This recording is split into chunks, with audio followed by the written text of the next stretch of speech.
Menendez Brothers Reddit discussions. Why did Lyle say if Jill cried, he wouldn't be able to? In a conversation with Norma, I think it was only written in the book, or maybe it was in the tapes. Can't remember for sure. He says that he won't be able to cry if Jill does.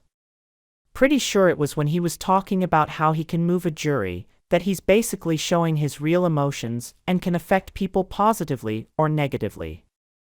I can find the exact excerpt or recording if I need to, just figured a lot of you here probably know what I'm talking about. I know he'd learned to stifle his emotions BC of what he'd been taught. But I just wonder why he wouldn't be able to cry if someone else did, but if they didn't, he could. I don't have any profound insights, but what he said made sense to me because I've actually had several friends and exes in therapy who have said they prefer a therapist who is relatively unemotional and to the point because they can't open up if they feel like they're responsible for their therapist's emotions. Obvious therapist is not equal to lawyer just quite, but I think the same idea might apply here. I think when someone is emotional and questioning you, it'll be hard to connect with the emotions within yourself as your mind would be on the person, thinking what they are going through. In my opinion, I think he meant he really needed to dig deep and get in touch with his feelings to be able to get emotional and talk about some of the hard stuff in his life. And if Jill cried, he wouldn't be able to do that. I think it would be distracting. When other people get emotional, I tense up and appear stiff and cold. Maybe it's the same for him. I would say that when you're talking about something extremely painful and emotional, what need from the other person is for them to be calm and hold space. Holding space for someone else's emotions is extremely powerful, and for someone who hasn't been allowed to express emotions, he probably needed someone there for him. Lyle was always the person who held space for everyone else, so he probably desired that kind of stability during a time where he felt the most exposed.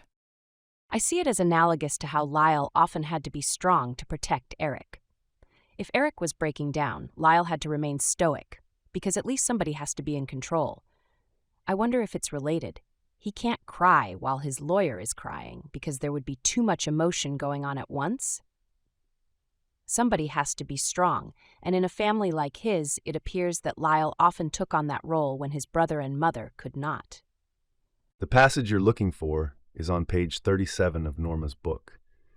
Norma notes, Lyle said he needs to be able to cry at the appropriate times when he is on the stand. If Jill cries during his testimony, he won't be able to. It will block him off. To me, it sounds like Lyle crying on the stand is an act. If Jill cries, then he will be distracted. I would think if his emotions were real, he would not be concerned about crying at the right time, or be concerned in advance about getting distracted with other people. Instead, he seems to be planning to cry at the appropriate times when it makes the most impact on the jury. I think it speaks to his caretaker nature. I'm kinda the same, and during highly emotional situations, if someone around me is sobbing, I kinda just freeze, no matter how I'm feeling. It doesn't mean I'm faking emotion or can't feel it, it's like I physically can't.